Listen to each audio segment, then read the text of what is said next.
Start करते हैं section formula. Last topic है ये इस चैप्टर का। अब ये कुछ स्कूल्स के सिलेबस में होता है, कुछ स्कूल्स के सिलेबस में नहीं होता, बट काम आएगा तो करना जरूरी है। सेक्शन फॉर्मूला क्लास 10th में आपने पढ़ा था, क्लास 10th में आपने पढ़ा था सेक्शन फॉर्मूला, वही सेम है बट अब एक्सटेंशन हो जाएगा 3 डायमेंशंस में। अभी तक आपने 2 डायमेंशंस में पढ़ा था, अब है 3 डायमेंशंस में। सो क्या होता है सेक्शन फॉर्मूला? इसमें 2 कैटेगरीज हैं, एक है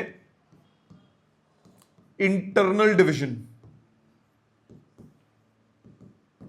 इंटरनल डिवीजन का मतलब कि अगर आपके पास 2 पॉइंट्स हैं और आपको उसकी लाइन ज्वाइनिंग पे बीच का कोई पॉइंट निकालना है, इंटरनल डिवीजन बोलते हैं उसको। जैसे फॉर एग्जाम्पल मेरे पास एक ए पॉइंट है x1 y1 z1,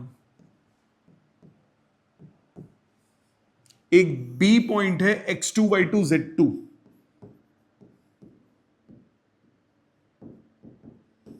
आपने बीच का कोई पी पॉइंट निकालना है जो कि ए और बी के साथ लाइन में m/n की रेशो में डिवाइड कर रहा है इसको। मतलब AP अपॉन PB m/n, जो कि आपने क्लास 10th में यही पढ़ा था। क्लास 10th में आपने सिर्फ इंटरनल डिवीजन पढ़ा था। अगर इसके कोऑर्डिनेट्स x, y, z हैं, ये x1 y1 z1, ये x2 y2 z2, तो ये जो x y z है इसका फॉर्मूला आपने क्या पढ़ा था? x is equal to mx2 plus nx1 upon m plus n। ये हो जाता है x कोऑर्डिनेट का फॉर्मूला। सिमिलरली y कोऑर्डिनेट का फॉर्मूला आपने पढ़ा था my2 plus ny1 upon m plus n। Same 2 formulas जो आपने क्लास 10th में पढ़े थे। अब यहां तीसरा z कोऑर्डिनेट के लिए एडिशनल हो जाएगा। z कोऑर्डिनेट का फॉर्मूला भी वैसे ही mz2 plus nz1 upon m plus n। ये एडिशनल आ गया बस इसमें, बाकी सब कुछ सेम रहा। इसको हम क्या नाम देते हैं? Internal division. इंटरनल डिवीजन का मतलब जो 2 पॉइंट्स हैं, जो तीसरा पॉइंट ले रहे हो जो रेशो में डिवाइड कर रहा है वो बीच में है कहीं पे, तो इसको बोलते हैं इंटरनल डिवीजन। तो इंटरनल डिवीजन में x और y और z के वही फॉर्मूलाज हैं जो आपने क्लास 10th में पढ़े थे। दूसरा होता है एक्सटर्नल डिवीजन।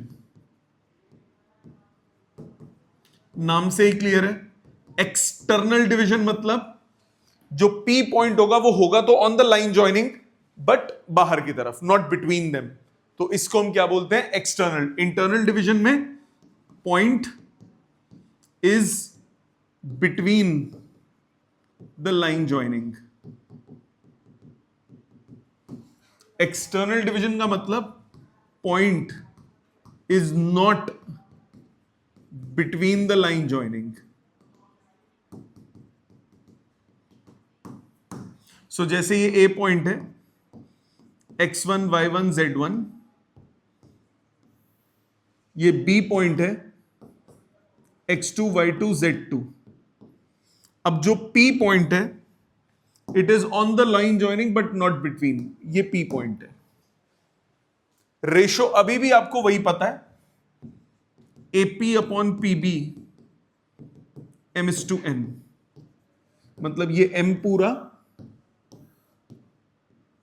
और ये n, इसको बोलते हैं एक्सटर्नल डिवीजन।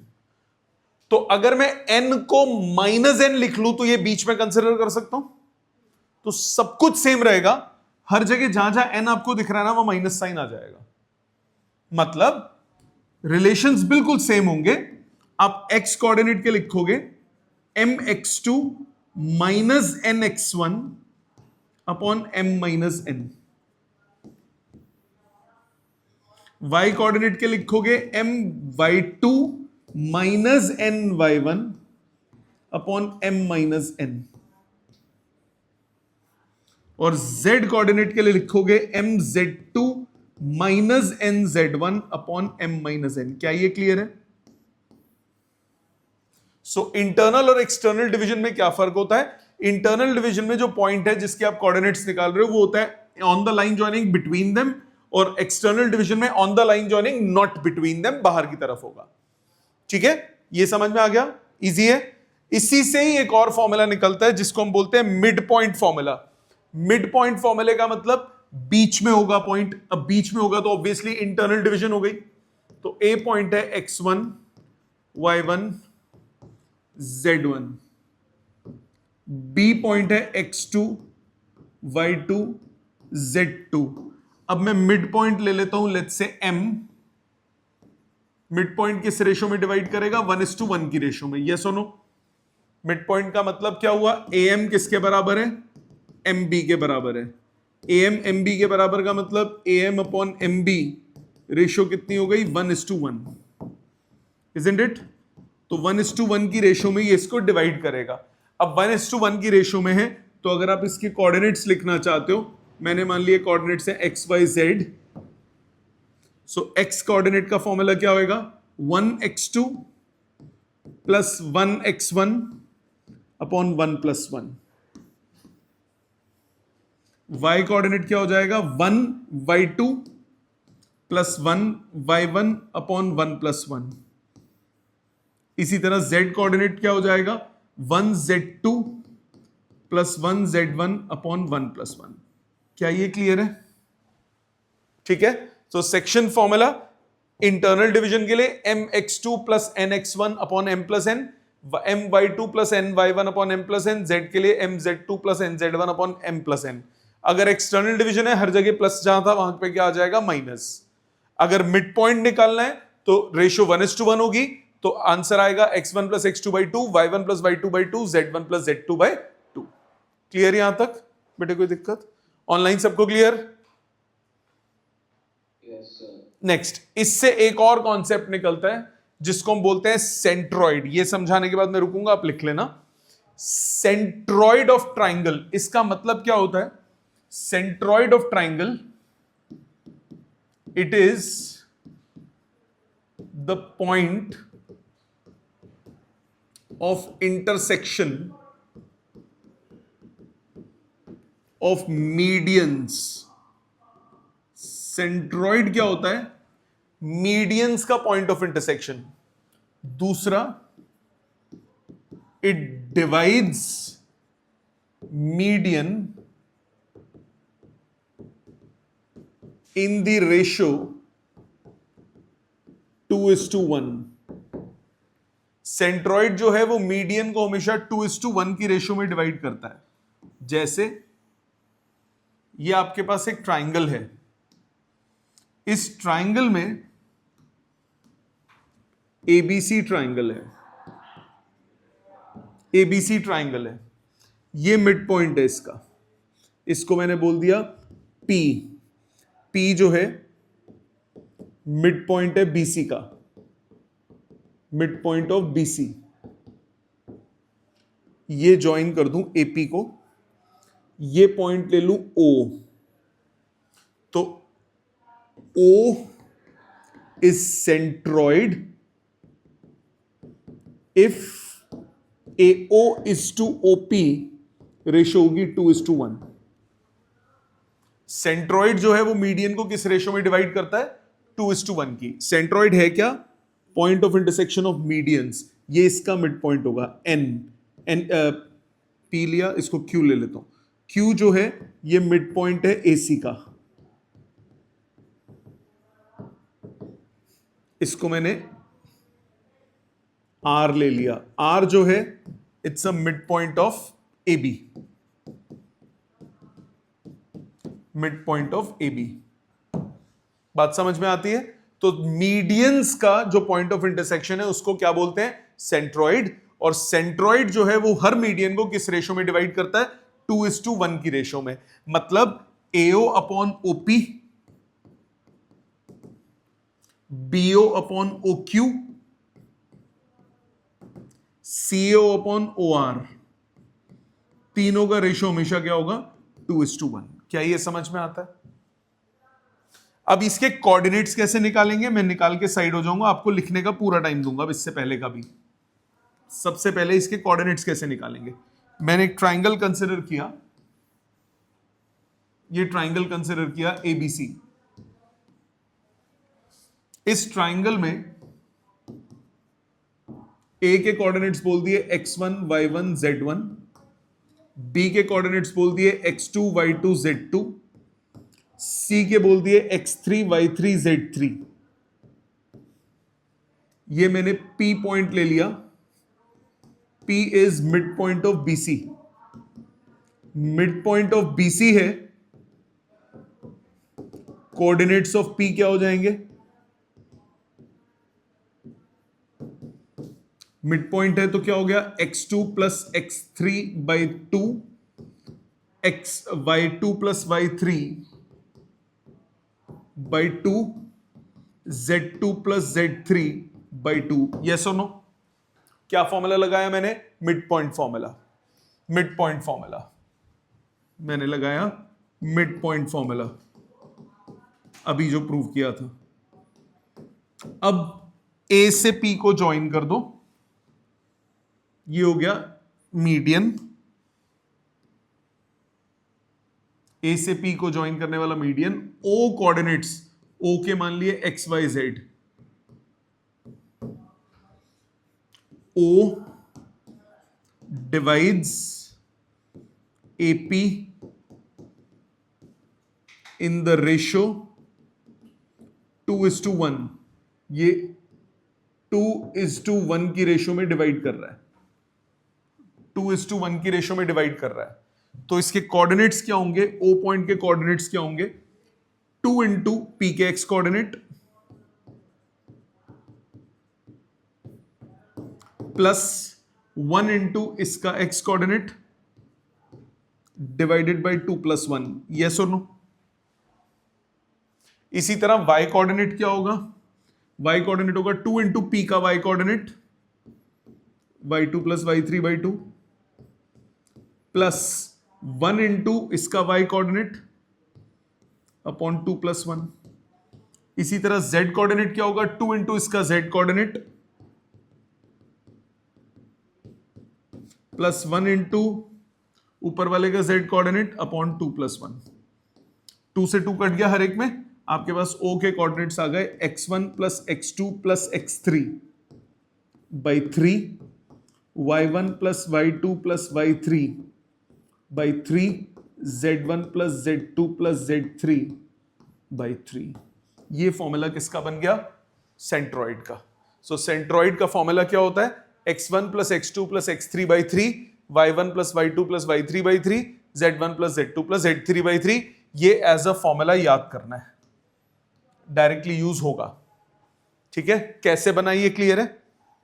कैसे बनाई ये क्लियर है? क्लास 10th में भी किया था फॉर्मूला ये, z नहीं था, बस x और y में था। क्लियर?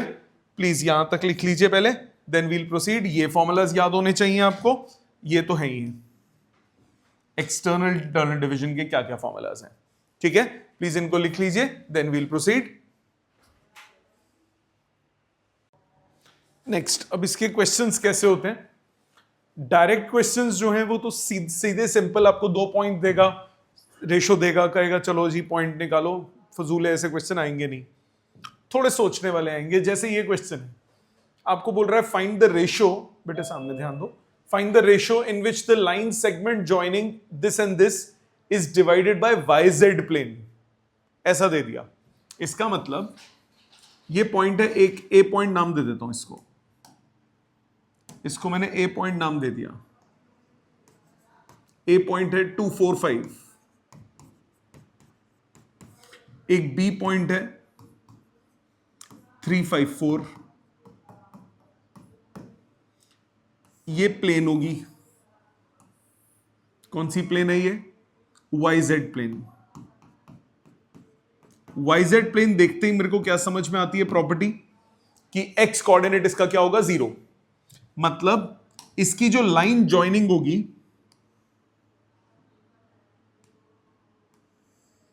इनकी जो लाइन ज्वाइनिंग होगी इस पॉइंट पे x कोऑर्डिनेट क्या होगा? 0 होगा।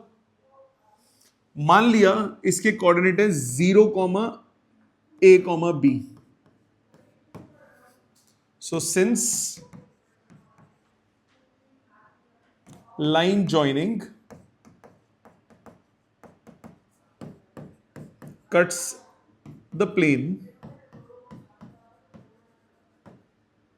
at P, therefore P will have coordinates of the form 0, A, B. मानते हो बेटा? 0, A, B के फॉर्म में कोऑर्डिनेट होंगे. अब आपको 0 पता है. जब भी आपको रेशो निकालनी होती है तो आप रेशो क्या मानते हो? K:1. याद है, बचपन में पढ़ा था. अगर हमें रेशो निकालना हो तो वो K:1 मानते हो. तो late P divides AB in the ratio K:1. मान लिया ये K:1 की रेशियो में डिवाइड कर रहा है, मतलब AP अपॉन PB मैंने मान लिया K:1. ये रेशियो K:1 मान ली. अब x कोऑर्डिनेट आपको मालूम है? x कोऑर्डिनेट मालूम है तो यूज करो. यूजिंग x कोऑर्डिनेट,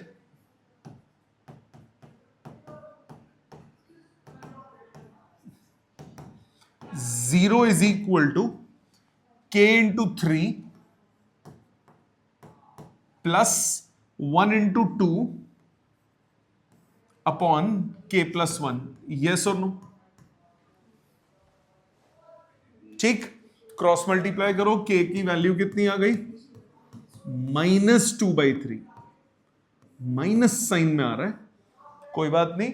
रेशियो अगर पॉजिटिव आती है इट मींस इंटरनल डिवीजन है. नेगेटिव आने का मतलब ये एक्सटर्नल डिवीजन है. सो क्या बोला मैंने दोबारा? If ratio is positive implies P is dividing AB internally.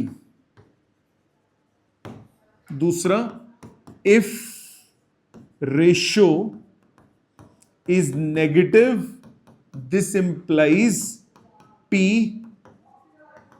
is dividing AB externally. मतलब आपका आंसर क्या होगा? Since K in this question is -2/3, this implies YZ plane divides line joining A and B in the ratio 2:3 externally. 2:3 मतलब ये P point इसके बीच में नहीं होगा, बाहर कहीं होगा. इधर भी हो सकता है, इधर भी हो सकता है. अब देखो 2:3 आया. बेटा एक मिनट, 2:3 आया मतलब A से कम डिस्टेंस है, B से ज्यादा डिस्टेंस है, तो यानी ये A की तरफ होगा. मतलब कायदे से ये पता है कैसे होगा? ये ऐसे होगा. A पॉइंट इधर है, B पॉइंट इधर है, ये प्लेन इधर है. ये रेशियो होगी 2:3. आई बात समझ? तो इंटरनल डिवीजन होगा, रेशियो आएगी अगर पॉजिटिव, इसका मतलब पॉइंट क्या है? Internal division. रेशियो अगर नेगेटिव आएगी तो क्या है? External division. अच्छा, ऐसा भी हो सकता है, इसी क्वेश्चन में थोड़ा एक्सटेंड कर देते हैं. वाईजेड प्लेन हो गया. आपको क्वेश्चन में बोला also find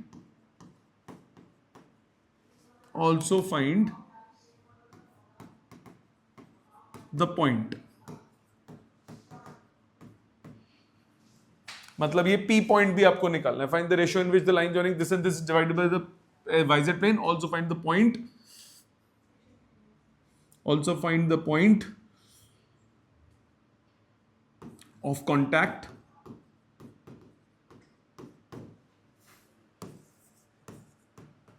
of line with plane. तो अब आप रेशियो निकाल चुके हो.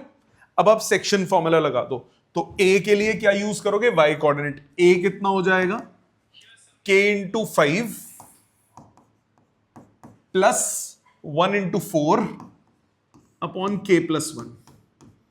अब k की वैल्यू कितनी है, -2/3 पुट करो, 5 इंटू -2/3 प्लस 4 -2/3 प्लस 1 कितना आया, -10 प्लस 12 -10 प्लस 12 कितना हुआ, 2/3 2/3 डिवाइडेड बाय 1/3 आंसर आएगा 2। इसी तरह b कोऑर्डिनेट, b क्या हो जाएगा, b हो जाएगा 4k plus 5 upon k plus 1। सो 4 इंटू -2/3 प्लस 5 -2/3 प्लस 1, रेशो लो, 15 में 8 गए 7, 7/3 डिवाइड बाय 1/3 ये आ गया 7। सो P पॉइंट के कोऑर्डिनेट्स हो गए 0, 2, 7। समझ में आई बात, क्लियर, ऑनलाइन सबको क्लियर, आपको बेटा क्लियर है अच्छे से। सो ऐसे करते हैं ये वाले सेक्शन फॉर्मूला पे बेस्ड क्वेश्चन। 2 मिनट रुक जाओ, 1-2 और करने दो, then I will give you time. ये कॉन्सेप्ट क्लियर है ना। अगले टाइप के क्वेश्चन के लिए थोड़ा सा पॉइंट आपको याद होना चाहिए, और ये काफी इंपॉर्टेंट है। अगर आपके स्कूल में कराएंगे तो ये चांसेस बहुत ब्राइट हैं कि इस पे बेस्ड क्वेश्चन है। क्या कंसेप्ट है कि अगर आपको कोलिनियरिटी प्रूव करनी है using section formula, using distance formula तो आपको आती है ना, अगर आपको कोलिनियरिटी प्रूव करनी है यूजिंग सेक्शन फॉर्मूला, आप क्या करोगे, आपको 3 पॉइंट्स दिए होंगे, किसी एक पॉइंट को यूज करके रेशो निकाल लो, उस रेशो को यूज करके बाकी दोनों पॉइंट्स निकाल लो, मतलब कोऑर्डिनेट्स निकाल लो, तो आपके पास क्या आ जाएगा। अगर वो सेम मैच कर गए तो मतलब वो कोलिनियर है। तो to prove collinearity using section formula, first find the ratio using any one coordinate and then using that ratio find other 2 coordinates. अगर रिजल्ट मैच कर देता है गिवन कोऑर्डिनेट से, तो आपके पास क्या हो गया, स्ट्रेट लाइन है, मतलब कोलिनियर है। जैसे आपको ये क्वेश्चन दिया, prove using section formula points A B C are collinear, तो ए पॉइंट ये बोल दिया 3, 2, -4 कोलिनियर है, तो बी पॉइंट बीच में कहीं होगा 9, 8, -10। अब ऐसा भी हो सकता है कि बी उधर हो, नेगेटिव आ जाएगा रेशो, मतलब एक्सटर्नल डिवीजन होगी, फर्क नहीं पड़ता। सी पॉइंट हो गया 5, 4, -6। लेट बी डिवाइड्स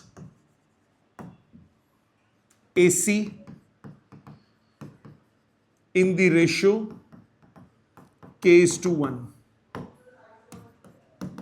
k:1 की रेशियो मान ली, मतलब B पॉइंट क्या हो जाएगा, 5k plus 3 upon k plus 1, comma 4k plus 2 upon k plus 1, comma -6k -4 upon k plus 1। मानते हो ये बात, मानते हो ये बात, ऑनलाइन सब मानते हो बेटा। अब मैंने क्या किया, किसी एक को यूज कर लो, उससे k निकाल लो using x coordinate, using x coordinate of B point. So 9 is equal to 5k plus 3 upon k plus 1. Cross multiply, 9k plus 9 is 5k plus 3. So 4k is equal to -6. 9k plus, एक मिनट, coordinate ठीक लिया, 9 है, 9 is equal to 5k plus 3 upon k plus 1, ठीक है। सो ये हो गया k इक्वल टू -3/2, मतलब एक्सटर्नल डिवीजन है, वो भी अब डिवीजन नहीं मैं बोल सकता अगर ये पॉइंट ही ना होता तो। अब ये तो मैंने सिर्फ 9 के लिए किया, ऐसा भी तो हो सकता है, देखो a पॉइंट ये, b पॉइंट ये, c पॉइंट ये है, c पॉइंट ये, b पॉइंट यहां पे, इसका भी तो x कोऑर्डिनेट 9 हो सकता है, पर ये कोलिनियर तो नहीं है ना। मैच कब करेगा? जब y और z भी 9, तो ये इस लाइन पे सारे पॉइंट्स होंगे, तो y और z भी अगर मैच कर जाए तो ये कोलिनियर होंगे ना, मतलब इसी रेशो में, क्योंकि x कोऑर्डिनेट अगर k:1 की रेशो में डिवाइड कर रहा है तो y कोऑर्डिनेट थोड़ी ना k:1 की रेशो में डिवाइड करेगा, अगर वो स्ट्रेट लाइन पे ना हुए तो। अगर वो स्ट्रेट लाइन पे है तो बराबर कोऑर्डिनेट्स होंगे। So using this value of k, using k, y coordinate of b वो आ जाएगा 4k 4 into -3/2 plus 2 upon -3/2 plus 2। Solve करो, कितना है ये? 4×12, 2 से नहीं काट रहा क्योंकि डिनोमिनेटर काटूंगा। -12 plus 4 -8 upon 1 -8। इसका y कोऑर्डिनेट आ गया -8 अपॉन नहीं +1 बेटा, रुक जाओ,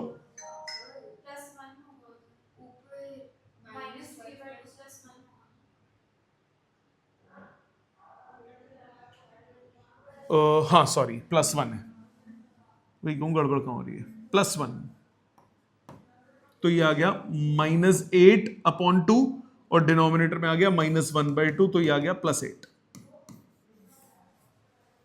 ठीक है, इसी तरह से z coordinate of b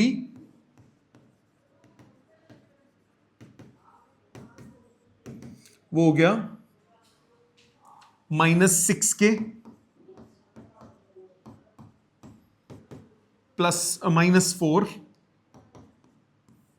upon k+1 -3/2 plus 1, यह आ गया 18 -8 10 10/2 डिवाइड बाय -1/2, तो ये कितना आ गया? -10। सो ये पॉइंट्स मैच कर गए 8 और 10। So these coordinates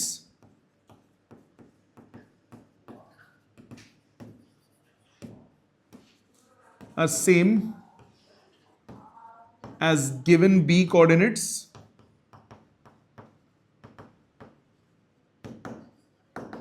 therefore a b c are collinear। पहले यू बोलो, therefore b lies on line AC implies a b c are collinear। समझ में आता है? कंसेप्ट क्लियर हुआ कि कैसे दिमाग लगाना है?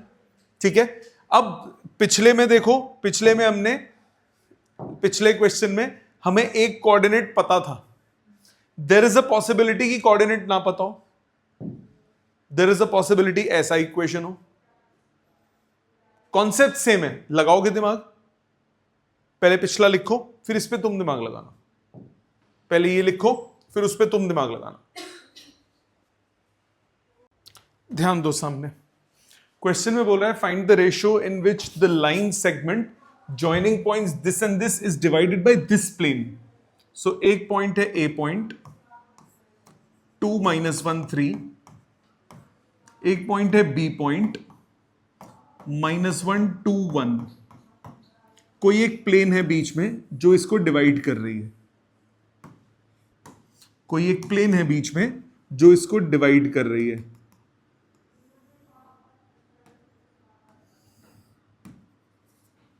ठीक है, जो इसको डिवाइड कर रही है, हमें नहीं पता किस रेशो में डिवाइड कर रही है। ये पॉइंट हम कोऑर्डिनेट की टर्म्स में निकाल सकते हैं, के की टर्म्स में। मैंने मान लिया let plane divides A B in the ratio k:1।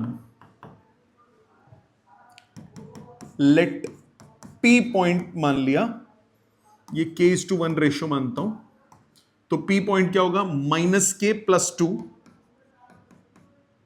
-k+2 upon k+1, फिर 2k - 1 upon k plus 1, k plus 3 upon k plus 1। मानते हो बेटा? अब बेटे इसकी वैल्यू कैसे निकालोगे? पिछले में हमें पता था x कोऑर्डिनेट 0 कर दिया था, इसमें हमें इस प्लेन की इक्वेशन पता है, इस प्लेन की इक्वेशन पता है, x plus y plus z equal to 5। ये जो पॉइंट होगा ये इस अपनी इक्वेशन को क्या करेगा? सेटिस्फाई करेगा कि नहीं करेगा? So point